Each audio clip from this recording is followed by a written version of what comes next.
Right. It is a beautiful, beautiful, full-on summer morning, right? Tomorrow is the solstice, the longest day of the year. Wowza, wowza. And so to that end, while we're at the height of wowza, so much activity, so much beauty, so much sunlight and hours of doing, or even if you're not going, against your will, you might be waking up at 5 a.m. or 4. That's what's happening to me. Happens every year at this time of year. So in the midst of that, I would like to create some more centering and calm and quiet and stillness. Throughout our practice, please navigate what makes sense for you. And if you're needing more activity or less, find that. For now, we're going to find seated. We want to have our sits bones anchored into the pillow and be able to root and rise up through the Where the link ground. is. Hoping you can feel kind of I think it was a weeble wobble experience in the head, just super loose. Nice. Let's begin with a few sighing breaths. Each inhale through the nose, witnessing the breath wave rising up the spine, asking, is there more? And exhaling, sighing through the mouth.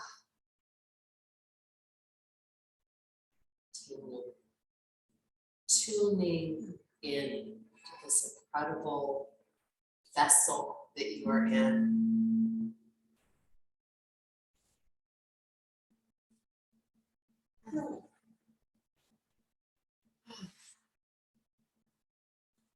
Yeah, and they've studied the fact that just 3 sighing breaths can help calm the amygdala, the alarm center of the brain.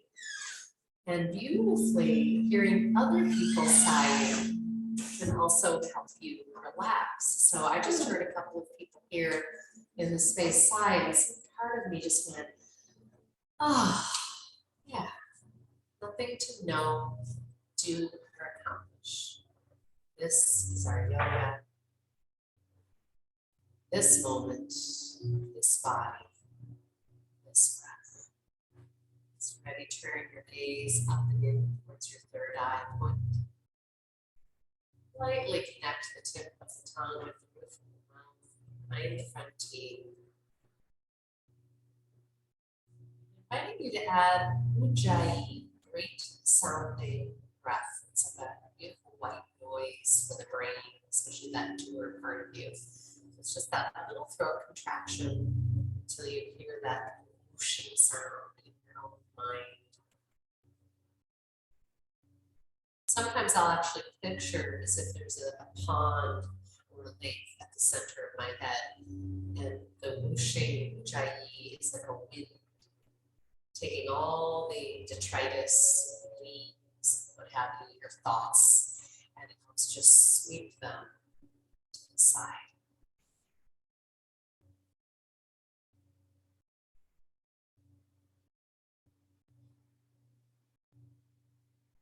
Here for just a few more breaths, simply tuning in to the feeling of the breath in the body, noticing where fabric is moving against your skin.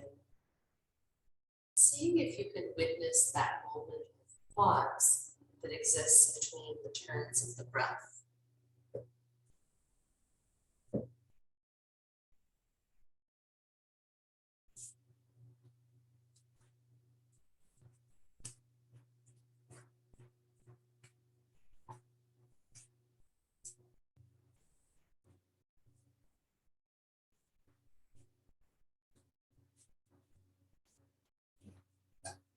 Notice if your mind wanders, that is how the mind works.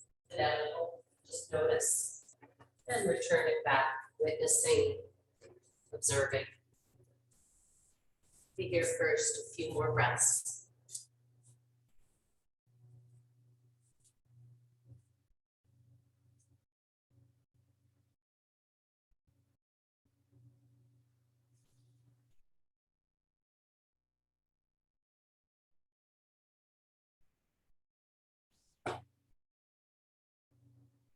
do a little spinal movement here. And if for some reason this doesn't work for you, you want to come on your hands and knees in cow cat, you can do that. Otherwise, it's a similar dynamic. On the inhale, we're going to draw the heart forward and let that beautiful opening through the front line. And on the exhale, we're going to draw the heart space back. Just let the head respond however feels natural. Inhale, the heart draws forward, hinging kind of forward through the belly, hip area. And right back on the exhale.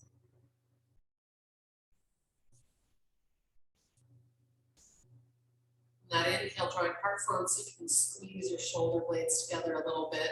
Oh yeah, hopefully it just feels like a great massage. The next time you're in your back position, hold, and inviting you to just sort of go a little side to side. So I'm kind of dropping my right shoulder, letting my left shoulder raise, and getting a little stretch through the rib cage. Go ahead and plant your right hand to the floor, or if that's too far, you could use a block. And inhale, reach that left arm up and roll that wrist up. And as you're ready, we'll switch. Always curious, where do you feel breath touching, massaging?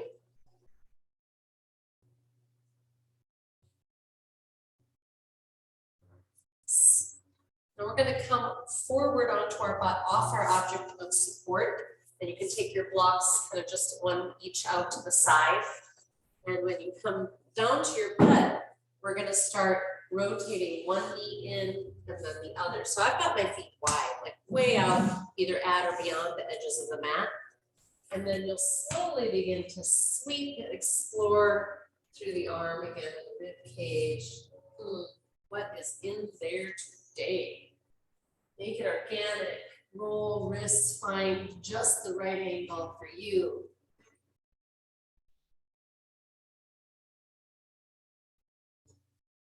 And then as you're ready, we'll recline, keeping the feet as they are, and we'll rotate the right knee down towards the center line and hold, reaching the right arm up and behind. Big belly breath, scanning the body, wanting to know its patterns. And ever so slowly, we'll switch. I always bring my arm back to the body before I try to switch the knees. It just feels more stable for the back.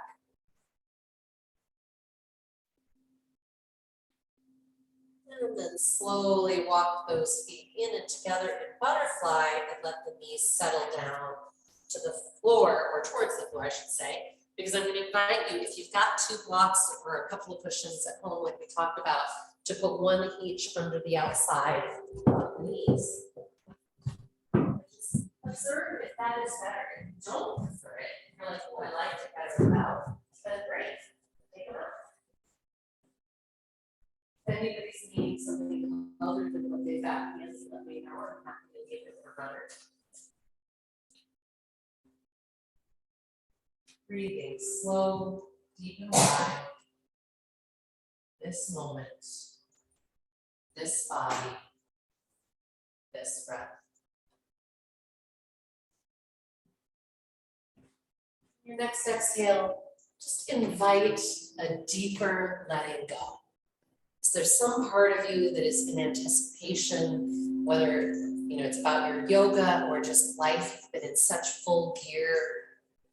What would it take in this moment to just come into a deeper, neutral gear?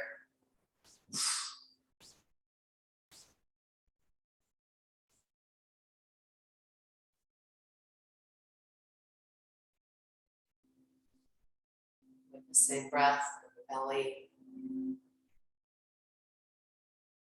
We're going to add a little strengthening aspect to this pose. If you're like, oh, but this is perfect, then stay as you are.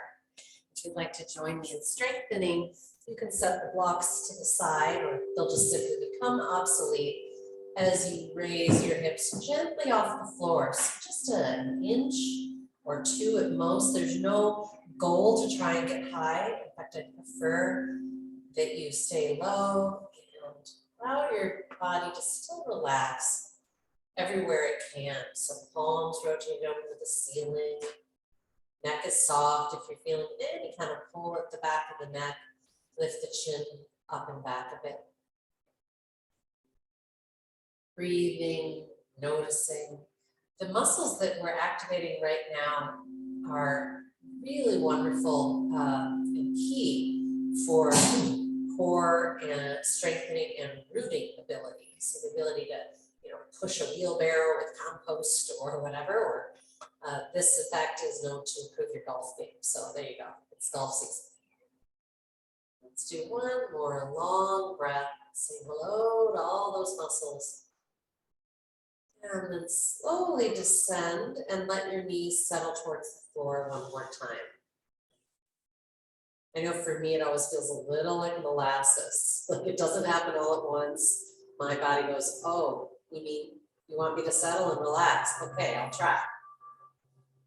And then slowly turn your soles of the feet towards the floor and anchor the entire thigh towards right thigh towards left thigh. So you're making it almost like a unified tree trunk. I'm going to work my shoulder blades in towards the spine so that I'm protecting the spine there, the cervical spine. It's not going to get pushed into the floor. As I press my hips off the floor, only as high as I can go without allowing the knees to come apart at all. Again, I'm going to ask you to scan your body for unnecessary tension. And then slowly, slowly on down. Okay, let's just straighten the legs out into kind of a V perhaps.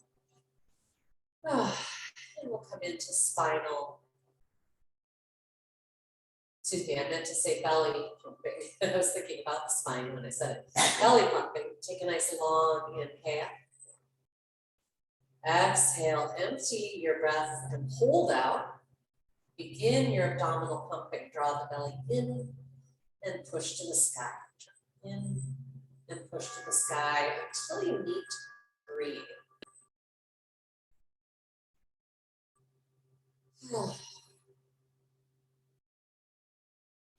We're going to roll over on our bellies for those of you that do quadricep stretch here on the abdomen. You're just going to roll like a log.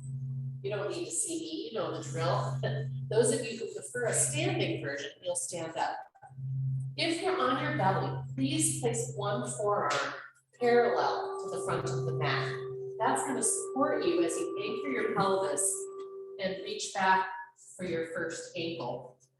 And we're just going to do one ankle at a time for quadricep stretch. That's different than bow pose where we're doing both. Once you have that ankle, bring the knee back in towards the straight leg. If you can't reach the ankle strap, it would be helpful. It's a little harder when you're on your belly, I find, to do it. But once you get a hold of it, you can get a great stretch. Good. Breathing, noticing. Please remember, it's the breath that is the change agent. It's the breath that will take you to a new and different stretch.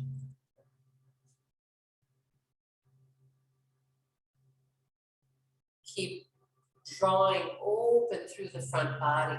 If you're on your belly and you're not getting a stretch, raise the knee, the bent knee, a little off the floor. And whenever you feel ready, we will switch to the other side. Please remember, always stay anchored in your pelvis. That's going to protect your low spine.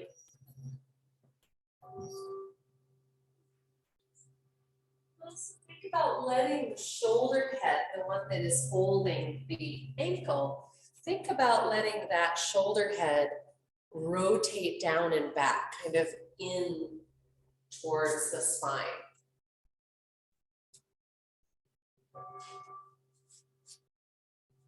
And one person in the room is enjoying standing dancer. You can always turn your posture into that if you'd like.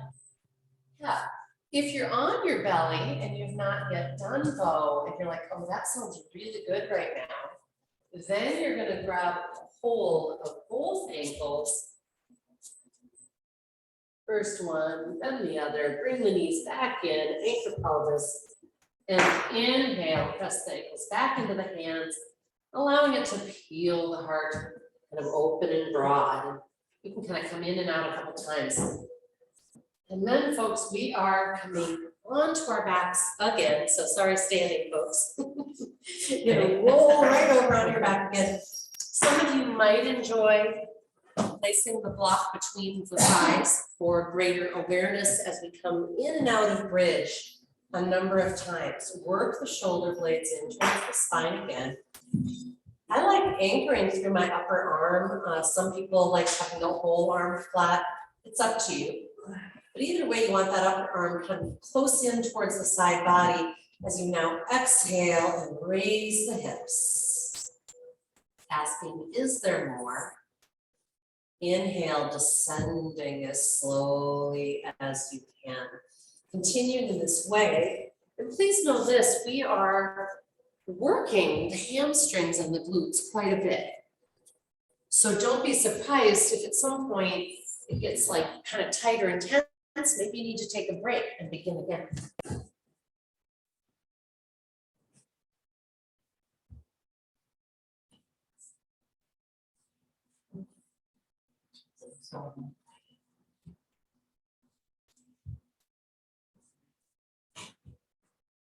And exhaling as we go up. Typically, we exhale as we rise and inhale as we descend, but never worry about it. And it can be fun to experiment. Oh, I'm curious, what happens if I do it the other way around? Yeah, it feels backwards.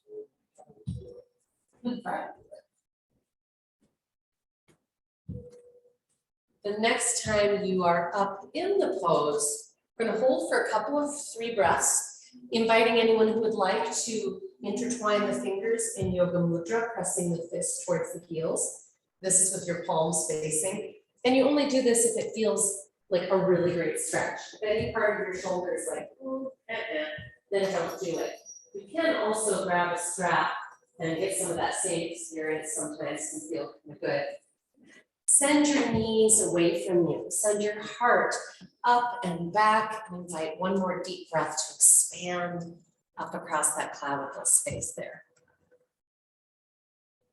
And slowly down, and we get to come into one of our favorite postures, reclined pigeon. So as you're ready, you will cross the right ankle onto the left thigh. You got it. Raise your left leg off the floor if you can. If you can't, don't worry about it. Hug your right knee tight, tight, tight towards the chest. I'm just showing a standing version, but you're laying down. And then send the knee towards the center line. And that's what should ignite some great stretch into that piriformis and other parts of the glute and the leg as well. This should offer enough intensity that it kind of calls you present. If you're kind of zoning out and thinking about other stuff, you're probably not at your edge. See if you can deepen that angle a little bit.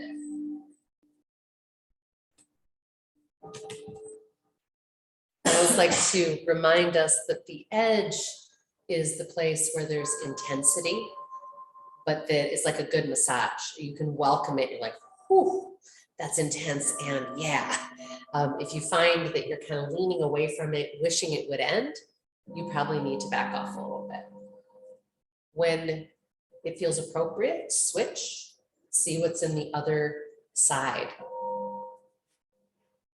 Comparing sides of the body in most poses is really useful. This one in particular, I find very useful because if our hips are a lot tighter, there's a torque on one side, that is most assuredly going to be influencing and connected all the way up the spine and even perhaps showing up into that very upper part of the spine at the occipital ridge. You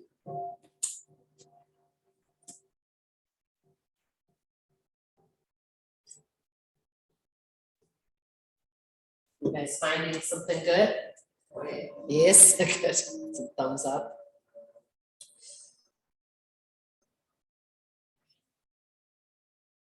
When we come out of this, inviting you to bring the right knee into the belly, left leg extended, release wind pause. So the left leg is extended along the floor, heel flexed. No wings, no shrugs, meaning elbows in, shoulders down, neck soft. You can even roll your head side to side here. And then we're going to take our knee side to side. So you can bring it as far out to the right as you possibly can, and then back in towards the center line. If you try to go past the center line and you feel kind of an impingement, just don't go that far. Go ahead with me and just see what your range of motion is out to that right side while you keep your left hip anchored. So try not to let it roll you off the floor. Good, and then open your left arm out, perhaps like a T, either palm up or down. And then see if you can extend your right leg into your waiting hand. I like to do a pulsing. I'm pretty darn tight in hamstring and IT bands, and this is a wonderful stretch because I'm not weight bearing. These muscles aren't having to hold me up, so it feels very safe to explore. And I want to see, can I get my leg actually straight? I'm pretending I'm kind of trying to push a button through my heel. You might point, flex, and roll that ankle. And then bend the knee once more, come back to center, and straighten the leg to the sky. And we're going to do a little core work here. Inhale, slow, deep and wide, as if it's all you need ever do. Exhale, anchor low back to the floor, and slowly descend as if you're trying to paint the wall in front of you with your heel. As you touch down, melting, softening. Left knee coming into the hands here, into the belly.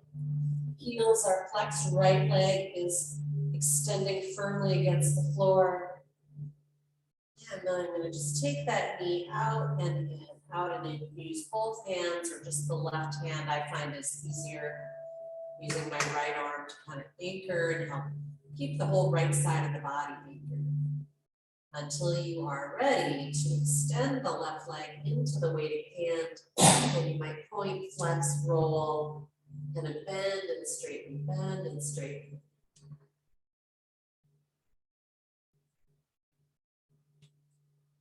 And then I always like to bend the knee again before bringing it back in, and then straightening it up to the sky. Big inhale, exhale, reach, and slowly descend. So we're practicing keeping the core anchored and the neck soft. Melting. Okay, my friends, we are coming up onto hands and knees, however you'd like to get there. If it's a spinal rocking or you just want to roll to one side and press up. Focusing on doing a little intentional ignition of the posterior chain, the back body, which we do a bit of in bridge, but our knees are bent. So we're going to do a little bit of it with the legs straight. To get there, I want us to make sure we're kind of not in a true cat back, but what I think of as a stable table. My core is really supportive. One way to test that, I should be able to clap. Yes, well done. All right, slowly extend the left leg back. I want you to pause a moment and look underneath and see as you flex your foot, are your toes straight down? We would like them straight down. And then notice, are you leaning, are you bending your elbow or doing anything funky? See if you can maintain neutral. And let's slowly return that leg and we'll explore with the right leg. Extend that leg back. Heel flexed, toes are drawing towards your kneecap. And notice if your toes should be visible to you straight down, though sometimes you have to move your t-shirt. Right? Notice if you're doing anything funky, elbows, shoulders, shrugging, etc. And return it. Okay, good. Roll out wrists as you need to. We're going to do some repetition here. So with lots of core support, lift right hand, left knee just an inch off the floor. Scan if you made any compensations and neutral.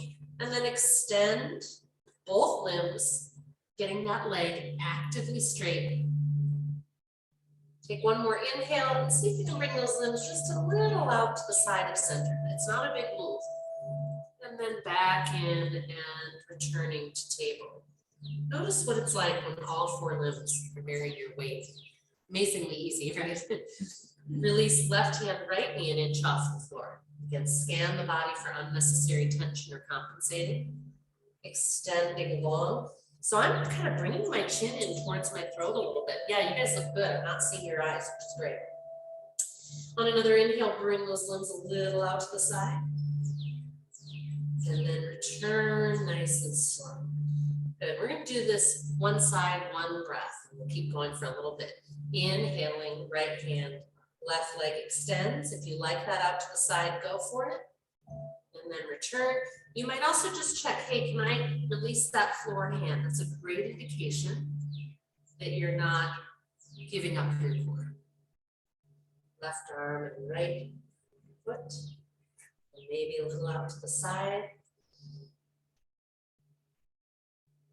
Let's go ahead and do one more round and focus on letting breath initiate motion.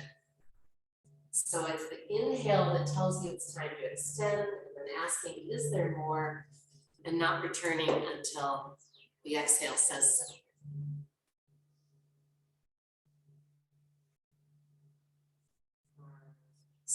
We're going to come to our bellies, which should be lovely relief to your wrists at this point.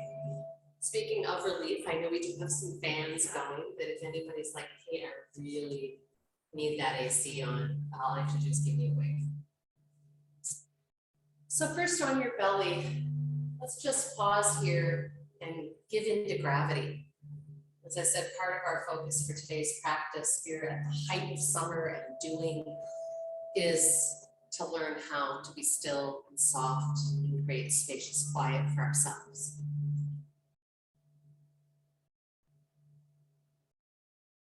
We know that we give our best to everyone and everything else when we are nourished at our center.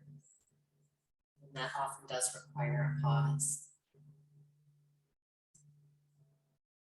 We're going to continue with some limb extension here on our belly, and it also creates spinal extension, just so good for us. So laying down on the abdomen, bring the arms forward of the shoulders. I say forward, but don't feel that you need to be precise, because if your comfortable position is a little more of a V than parallel, then that's your forward position, right? When you're ready, palms rotate towards each other. Anchor your pubic bone and hip bones, what we call pelvic triangle. And inhaling, think about getting longer through your right arm and your left leg until they then naturally kind of rise up or move off of the floor. Yeah.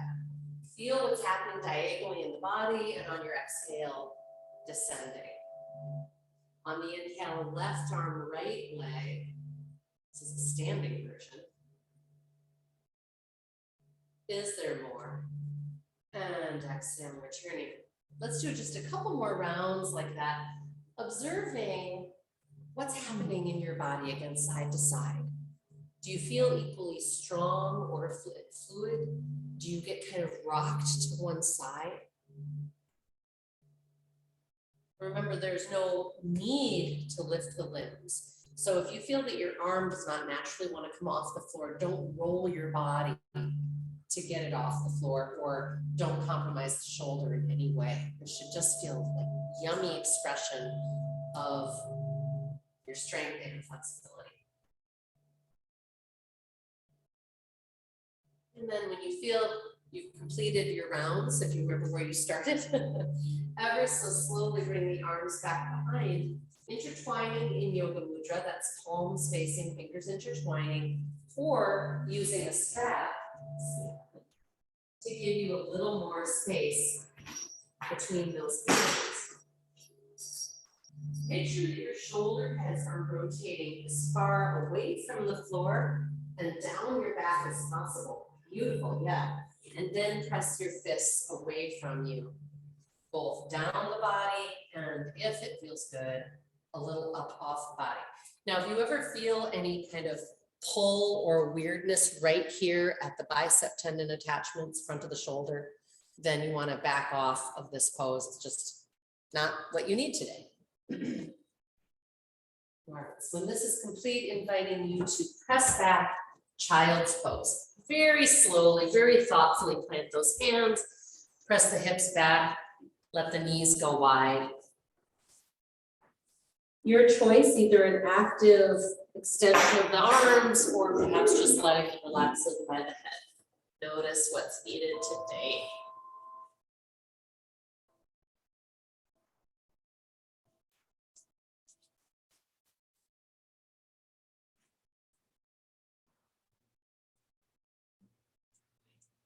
We're going to come up into our first downward facing dog of the practice. Can you believe we've spent all this time basically on the floor? It's amazing.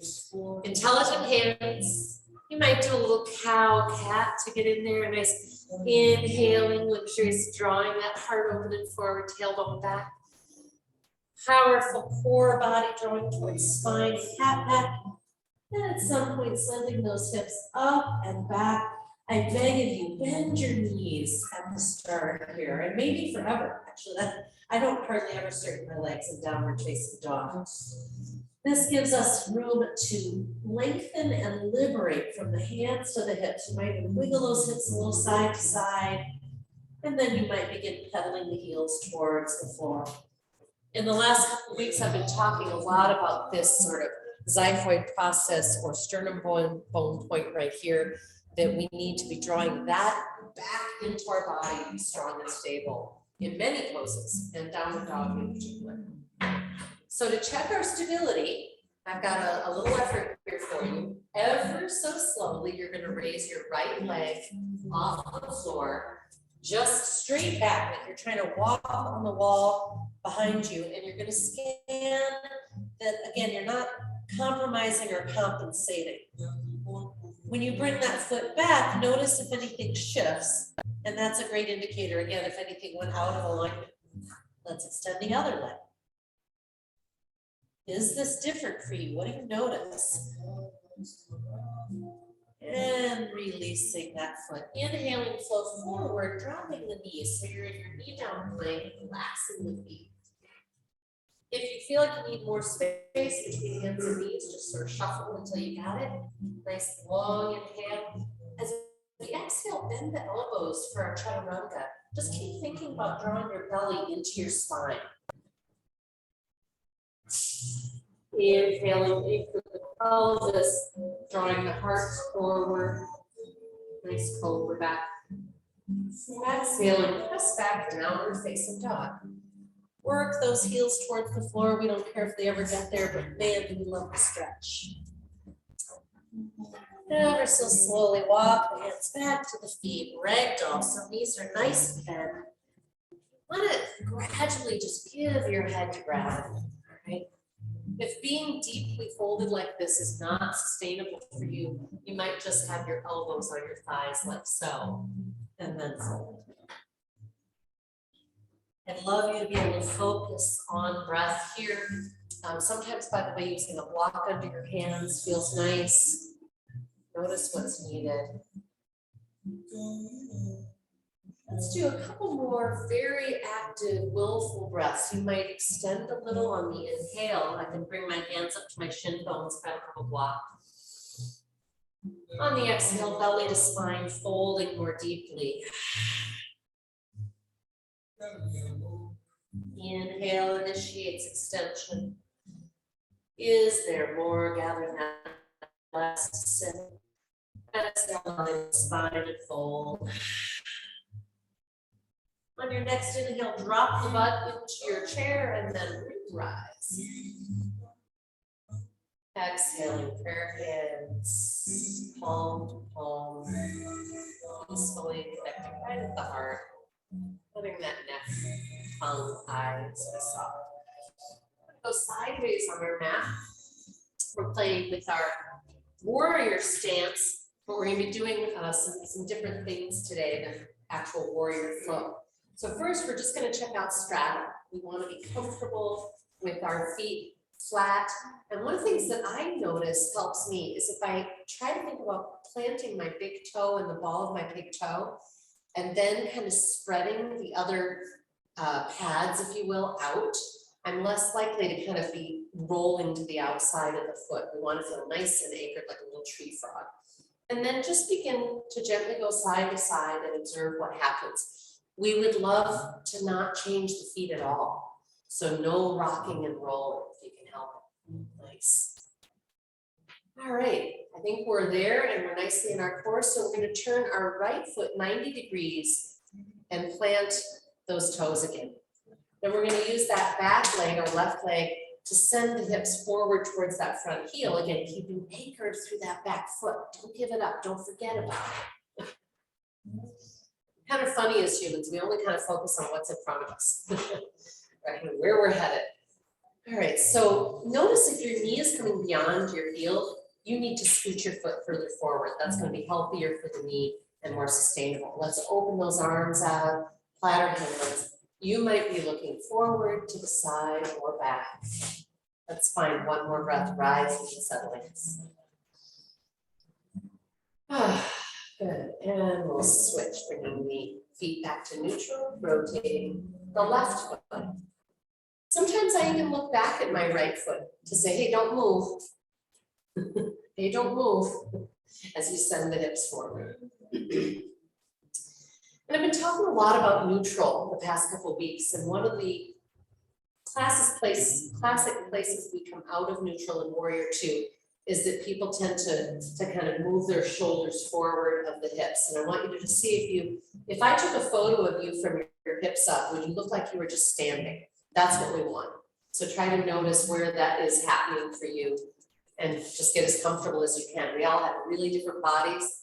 Some, you might, if it bothers your hip to try and settle into that neutral, then don't do it, right? All right, and as we're ready, we'll come back to center. If you need a little break, roll out ankles or anything, go for it. Otherwise, we're going to turn the right foot 90 degrees again. We're just going to do a little triangle. And so for triangle, it's important that that front leg is straight, as is the back, but that's engaged. So like look down at your right knee and engage your thigh muscles, and it should kind of pop your knee out of locked. And then also see if your knee can rotate a little to the right so it's in alignment. Sometimes people's are rotated kind of in towards the center line. Once you've got that, just gently cock that right hip. So your left hip is kind of going out behind, that right hip is cocking inward. You got it. Check that your shoulders and head are back in with the body, not forward to the left. And then I'm just gonna let my left hand settle onto my left leg. It's not leaning on it, especially if you're on the knee. It's just sort of grazing, petting the inside of the leg. You might be looking down at the floor or whatever feels good. Let's take one more breath. There's no goal to touch the floor. Sometimes that happens, that's fine, but that's not the goal. And when you're ready, we'll come back up and we'll switch feet. We'll check that left knee again, engage the thigh muscles to kind of pop the knee out of any locked habit that happens. And then pop the hip.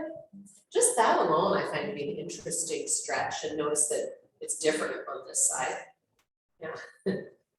So again, both legs straight if you can. If it bothers you or it's painful, don't do it. And then you might let your left hand slide down the leg a little bit. Check if your head is forward of your spine. It often is. That's just what we do. And one more big breath. And slowly back up. Feet neutral, knees bent and fold.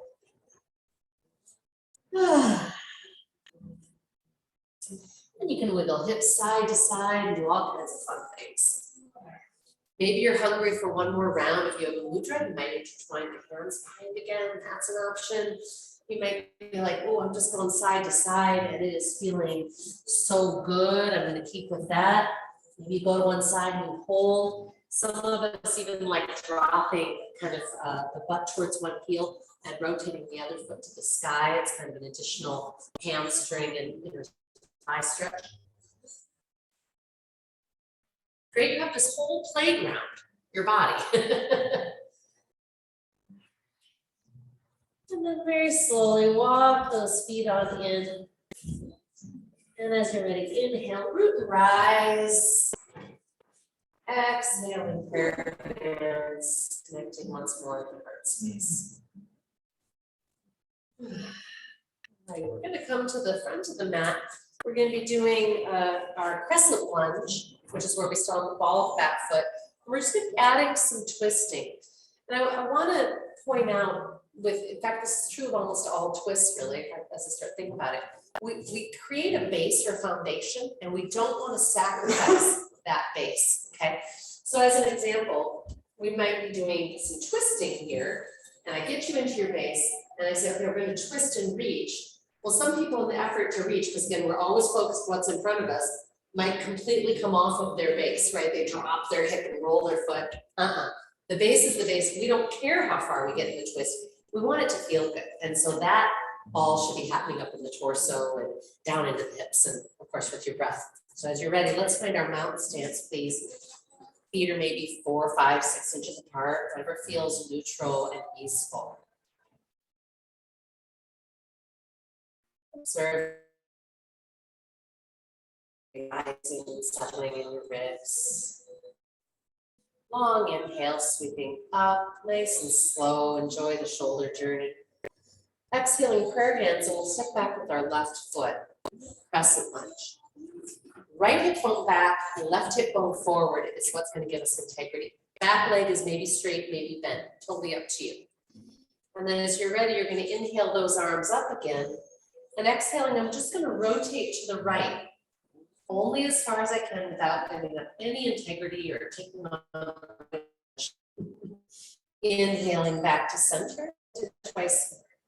Exhaling, belly to spine. I hope it feels like you're kind of wringing a kitchen rag. Maybe you look out over that back hand. One more time.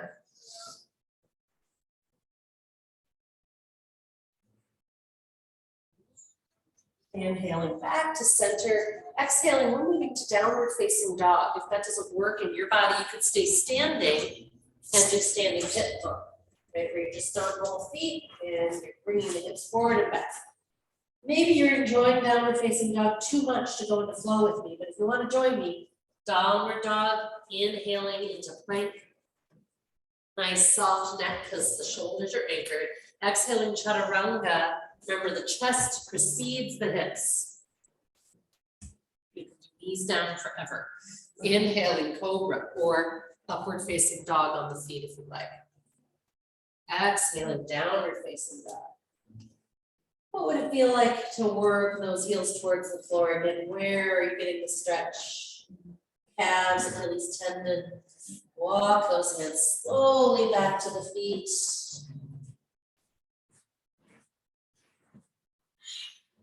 Inhale and drop the butt to root rise. I do it that way because it's protective for the low back and hamstrings, and then you actually work your legs in a good way. All right, we're going to go sideways on the mat again.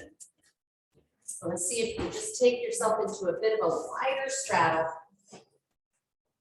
And as you go side to side, I'm going to invite you to reach one arm forward and one arm back.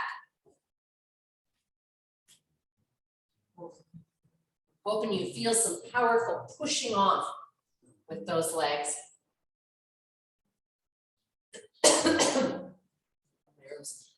mixed up. Actually, you can do it either way. One definitely feels more like normal, right? And you're like, yeah, my body's supposed to do that. And you can come to this in a variety of ways. You can either return to mountain to start again, or if you have your left foot in the position at the front of the mat, you could just rotate and you're in your crescent lunge for our flow on the other side. So kind of fun. All right, left hip bone back, right hip bone forward. Inhale, reaching up, which remember it might be out into a V, that's fine. Exhale, you're rotating. It starts with the lower spine. The shoulders and the head are the last thing that follow along. Inhaling back to center. Exhaling, rotating, maybe looking out beyond that back hand.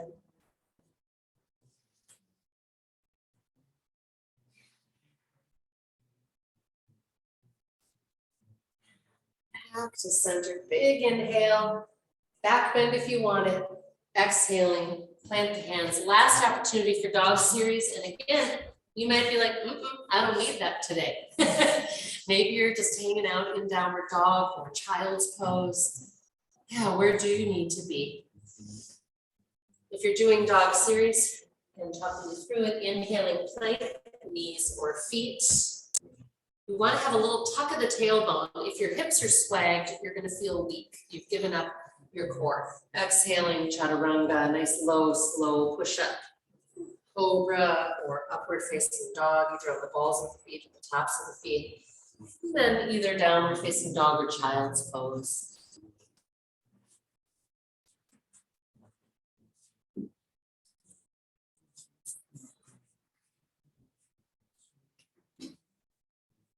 So I'd like to close the sort of more active part of our practice with a spinal twist. Having said that, if this is a perfect time, if there's anything else you're like, oh man, but I really need blank, we didn't do blank, I missed blank, go do that pose. In fact, yesterday it was fun, the one that I offered up was crow pose, which if you've never done it before, you might be like, what? But we'll do a little breakdown sometime. I've tried, but I've never done it. Keep trying, because you know, it's funny, I tried for like 10 minutes one day and I couldn't do it. And then the next time I tried, my feet came off the floor. This is the beginning of crow pose. It's an easy place to face plant. So sometimes people put a protective thing underneath. So you basically have your hands like you would for a push-up or a plank. You raise the hips, and the pants I'm wearing today do not make it easy to see, but you're putting your shin bone or kind of knee right on the tricep. And then I'm hinging, and in this position, when my butt is up, I need my core. I'm basically like in cat back. Then I'm gonna lift one foot off the floor and then the other. So this way might be more helpful. But it's hard because you don't want to face plant, but of course, in order to perform the pose, you have to hinge forward and you feel like you're gonna face plant. So it's kind of fun. Yeah, anyway. That's It's kind of fun to do a face plant. Yeah. Usually people catch themselves. I mean, that's the thing is if you're in your core, you will kind of catch yourself as you collapse. Do you know what I mean? Because this will be drawing back. It's just like any other balancing pose that way. But yeah, it's kind of intense on wrists and stuff. So spinal twist. We talked over a lot last week of how to find a more neutral alignment, putting either a folded blanket, a cushion, or a block. These blocks are a bit thick for this, so it may not be ideal. But if you've got something small like a folded blanket around, that's better. We want the knees straight forward to the hips, feet are flexed. So once again, I've created a stable low body from which now the spine can freely rotate and open and explore. So we've done this pose together a lot, and as you guys know, different days, sometimes, you know, it feels better to just hang out in the pose and that openness of it and breathe. Other times it's lovely to return and open and return and open. If anyone is wishing they had something within reach that they don't, please let me know. I'm happy to be a little runner. At some point when you're in that open position with that arm back behind you, please do explore up by the ear and then back down by the hip, maybe all the way across the body.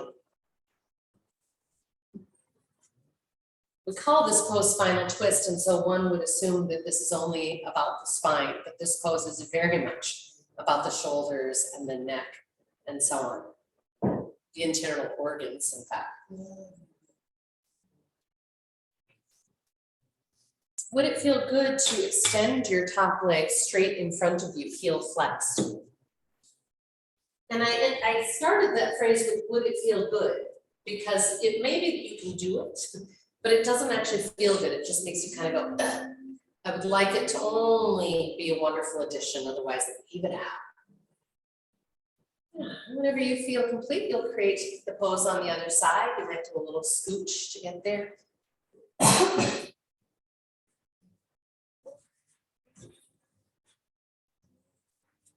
The word yoga meaning to yoke together, body, mind, spirit.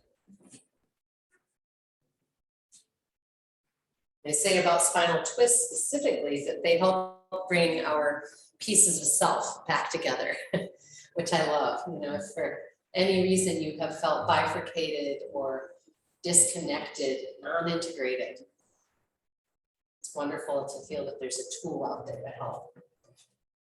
Again, opening and closing or staying in the open position.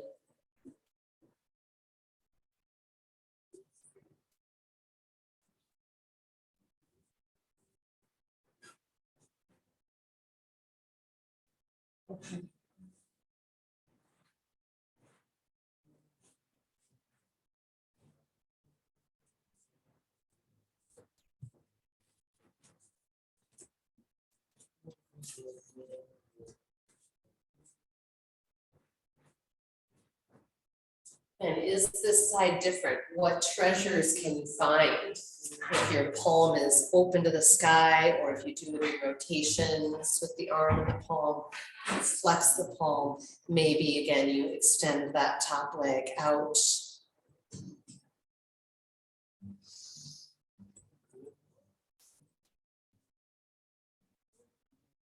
And of course, we're watching breath. And as you feel complete, you'll come back, and I invite you to come back to center. And we're gonna do one more expression of bridge. Well, it's actually two. We're gonna be doing foot hovering and then holding. If the holding of bridge just creates neck pressure no matter what you do, hold it less high and less long. But otherwise, sometimes just tilting the chin up and back makes the difference. Foot hover. To start with, we've got our feet beneath the knees, and I always start with them pretty close for foot hovering, because as you raise your hips to your bridge, and as you lift one foot off the floor, you don't want to experience a big dump in the hip. We want to be able to notice subtlety, and if that hip dropped a little bit, we reignite the glute and the thigh of that standing leg, and we get even. We slowly switch back and forth. And I'd like you to observe not just, are my hips even, but is it harder for one side to hold me? Is there a different kind of work happening in the glute and thighs to perform this?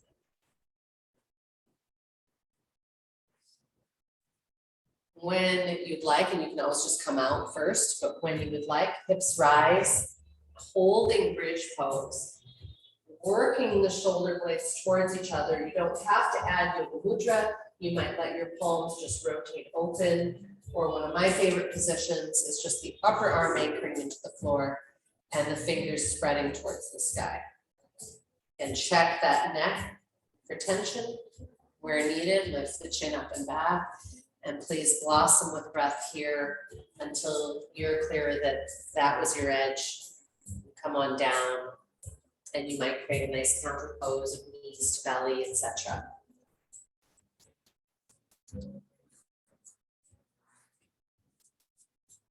So in the interest of opening our front line just a little bit more, I'm going to invite us in the restorative pose of an object of support under the bra strap. Blocks are classically what we are taught with, but I will say that most of these like taller blocks for most people are too tall. And so you either need to have something to put under your head or swap out the block for something softer, etc. So if you rolled up towel or up at the little kind of beanbag thing, you want it under the bra strap such that your shoulder blades are not on the object. And that's important because that allows your whole shoulder blade and shoulder head to kind of drape back and down off of that object. You should feel a wonderful broadening through the sternum point, the diaphragm, even into your digestive organs, perhaps. And as you're ready, you might take one arm straight up to the sky and then overhead. And when you're reaching for that wall behind you, you can start to pump the arm towards the ear and away.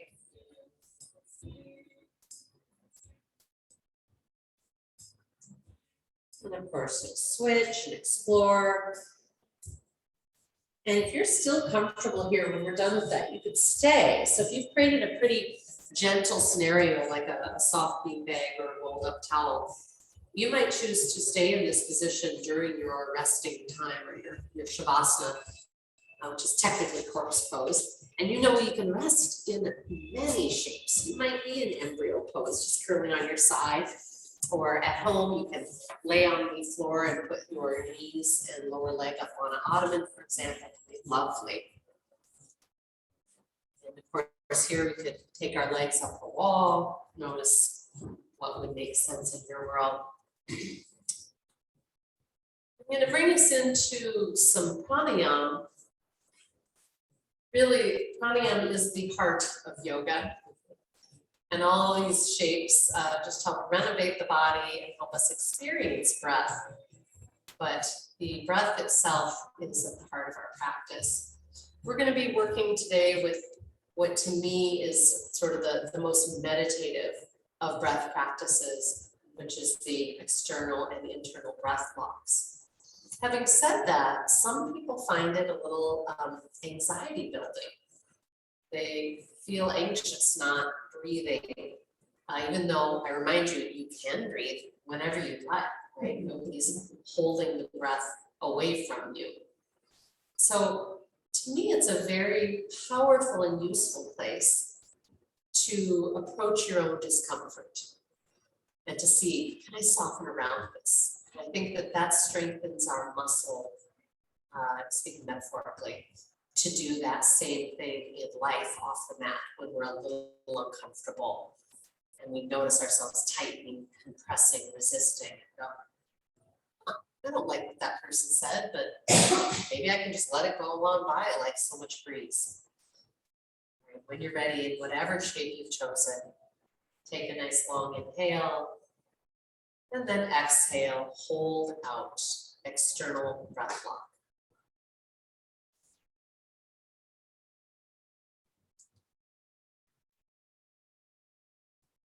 Begin to notice the sensations of holding out, little tugs and pulls. Try to hold past the initial instinct to breathe. When you do need to breathe, inhale and hold it, internal breath block.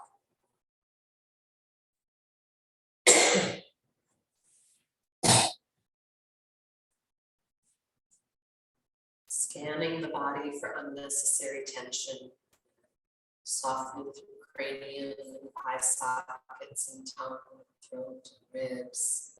And of course, when you need to breathe, let the walk go. And you can move right into the next round or take a neutral breath if that's better for you. Otherwise, holding out and holding in. Asking, is there more? Can I soften around this? We'll do a couple minutes of this. When we reach that point, I'll chime with a singing bowl, inviting you to let the pranayama go.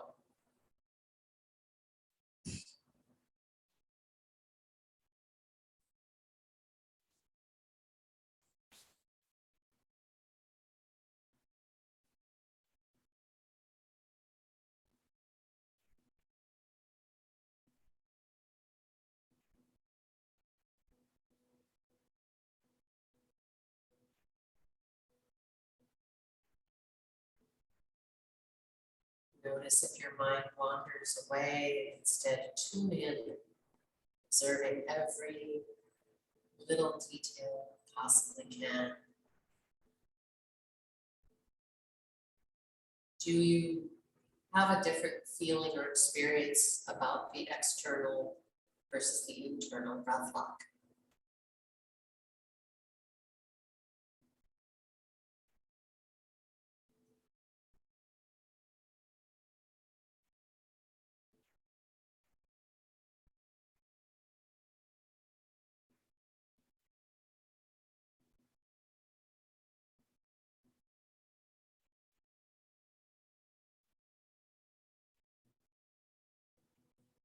Willingness to observe a little discomfort, a little pressure, a little tension, inviting the body to soften through those areas. And also witnessing that we're fine in the face of those tensions.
stay deeply introverted.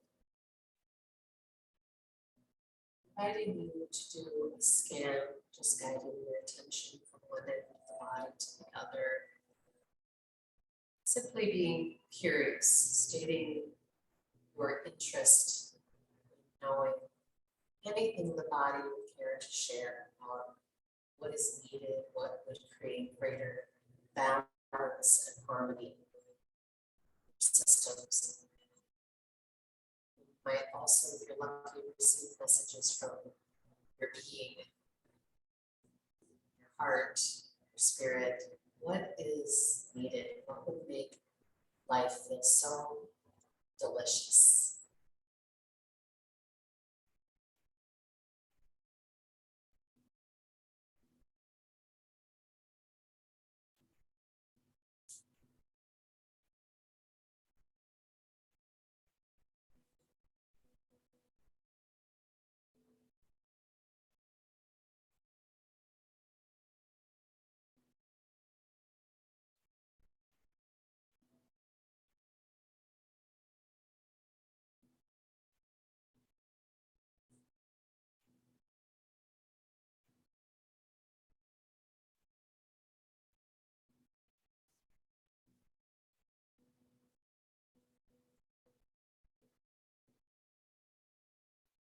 When you've completed your scan, you might send gratitude inward. You can also do a lovely mudra or hand position of rubbing the hands firmly together, create some heat. This ignites your own healing capacity. We all have it. When you're ready, you'll turn it in towards your own body. You might stay off the surface of the body, say 6 to 12 inches out in your energy field, or placed directly on the body, heart, abdomen, and whatever you like. Wholeness, for the goodness, and for the peace. Shanti. So grateful that you each made it to the mat today. Such an honor and a pleasure to be with you. Namaste. Hope it feels really yummy and fun being you today and tomorrow on the solstice and the rest of this very summery week.